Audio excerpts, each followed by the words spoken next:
What's going on, everybody? It's Alexa Marchand here from the Four Pillar Journey. Welcome back to the channel. Now, once again, I'm gonna bring you a video on my Mexican community, mi raza, mi gente. But this time, we're gonna talk about the things that we could improve upon, as opposed to the last video on looking at the traditional Mexican values that we should keep promoting and keep instilling within ourselves and our community. But in this video, I'm going to talk about the things that I know that we could improve upon, so that way my community can live a better, a healthier life, and they could actually live a long life to enjoy all of the fruits of their labor, as opposed to falling short on life to health consequences or by not taking care of their body. And by that, I'm going to start with the first point. Tenemos que dejar la pinche coca. And I'm not talking about yayo. I'm talking about Coke, the one you drink. It's sad to say that there are towns in Mexico where CocaCola is more readily available than clean drinking water. Now, that is a problem that extends beyond the person's ability to make good choices. You know, that there's a whole economic corruption with the big corporations, but that's a whole nother topic. But you as an individual, tú como una persona individual, you have to make the right choices when it comes to your health. Why would you think that drinking Coca-Cola is of any benefit to you? Now, I know a lot of you know that Coke is not good for you, but sugar is such an addictive substance that is so readily available that I almost can't even blame my people, but at the same time, I will. Like I said, you as an individual have to make rational and informative decisions that you know will impact not only you, but your family. I mean, how many little kids do we see drinking juice, soda, coffee, tea, almost everything but water? And that really saddens me, because as we know, water is one of the most, if not the most important thing that we can ingest into our body, one of the most healthy and natural things that our body needs in order to be productive and healthy. So I need you guys to please, I'm not saying to never drink soda, that you shouldn't even look at it. It would be preferable, but again, I would be lying to you if I said I never drank soda. I do, but it's on a rare occasion, and that's how it should be with you as well.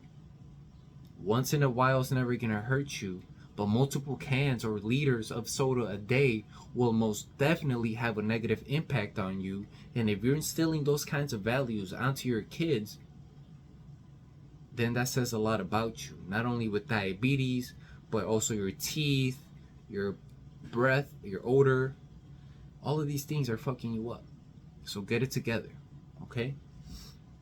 Leading to my second point, they're tied in tie.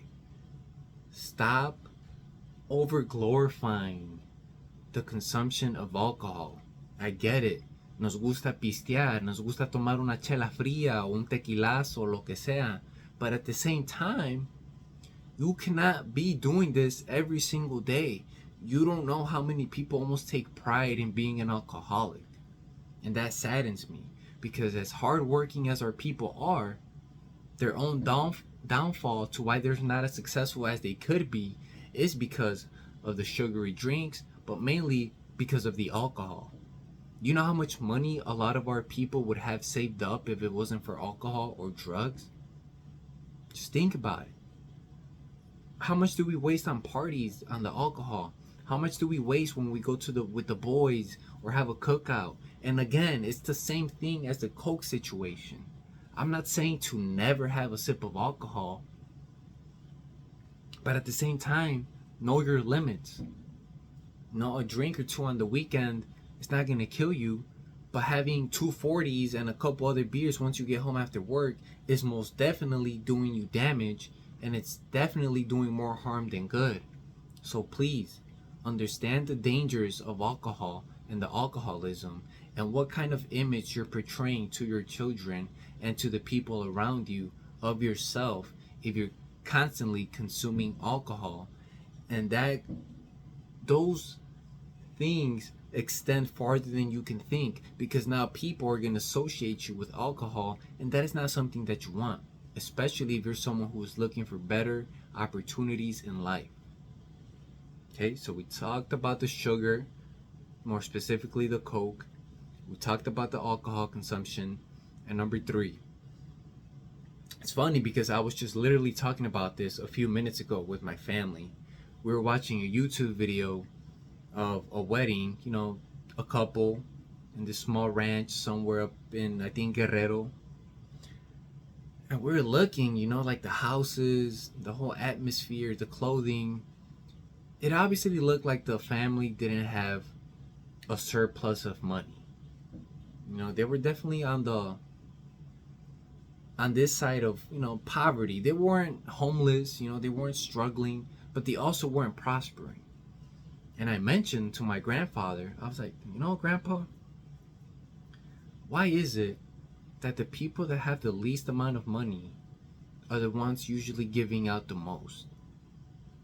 And he said, that's just how it goes. I was like, yeah, but isn't that wrong? Like, how much money did you spend on those grupos, on the food, on the decorations, on the hosting, etc., etc., etc.? Like, how long is that going to take you to pay it off? As instead to taking that money and using it to further your business, or to put it into a savings account, or to use it to invest in something that's going to make you more money. Why is it that us as a community, as soon as we start getting money or as soon as we get paid, we're looking for somewhere to spend it? Why? Why don't we save? Why don't we invest? Is it because of lack of education? Is it just because of plain ignorance? We have to understand that money, while it's coming in now, it will not continue to come in at that same rate. Why? Because we get older. At one point, we won't be able to work as many hours and as hard as we are now or when we were younger. So why are you spending like that money's going to keep coming in like that forever? As my grandfather said, don't be stupid. He was in an era where opening up a banking/savings account was a huge deal. And while he tries to put me onto that knowledge and I try to tell him that I already have a savings account, he continues to press the importance of saving. And that is something that my father has also pounded into my head, because I'm still young. I'm still making mistakes, but definitely not spending at the amount that I was before, because I also have to think, I'm in a privileged situation.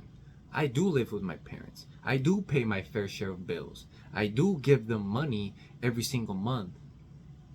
But still, it was not the same amount as if I were living by myself. And I know that if I were to move by myself, the spending habits that I have now would lead me into a ruin. And that's what they try to instill in me to be able to see. But it's unfortunate that a lot of my community doesn't see that.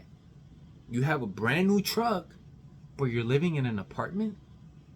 You have a brand new truck, but you have a lot of credit card debt? You're buying designer clothes, but you don't have anything under your name? Like, guys, we have to build true wealth. Stop buying things that are so materialistic and have no true value, and instead focus on building yourself a solid foundation, so in 10-15 years down the line, you have the funds to spend accordingly as you want, instead of trying to look like you have money. Actually have money. And that is the message that I'm bringing you to my community, a mi gente, today. To start saving your money, to start investing, to open your mind into avenues of wealth. Don't think that you have to be a narco or a corrido artist or an athlete to be able to make it in life, especially if you're out here in the West. If you're here in the United States, most definitely not an excuse for you to be broke or to be living this lavish lifestyle with the funds not adding up. Cool. You have a brand new truck, you have a decent apartment, you have nice clothes. Let me see your savings account. Let me see your investment account. Oh, you have nothing? If shit goes down, that's the same person that's going to be selling everything in a hurry at 60%, 70% off just to try and recuperate some of the money. And they're usually at a negative at the end of the day. So please don't be stupid with your money. We're better than that. We want to build true wealth within our own community, and we will prosper.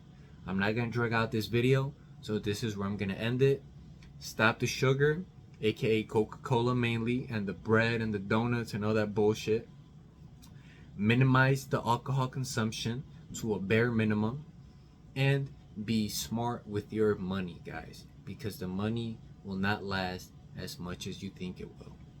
And as always, if you enjoyed this video, please give it a like, comment, and subscribe, and I'll catch you guys on the next one. Peace out.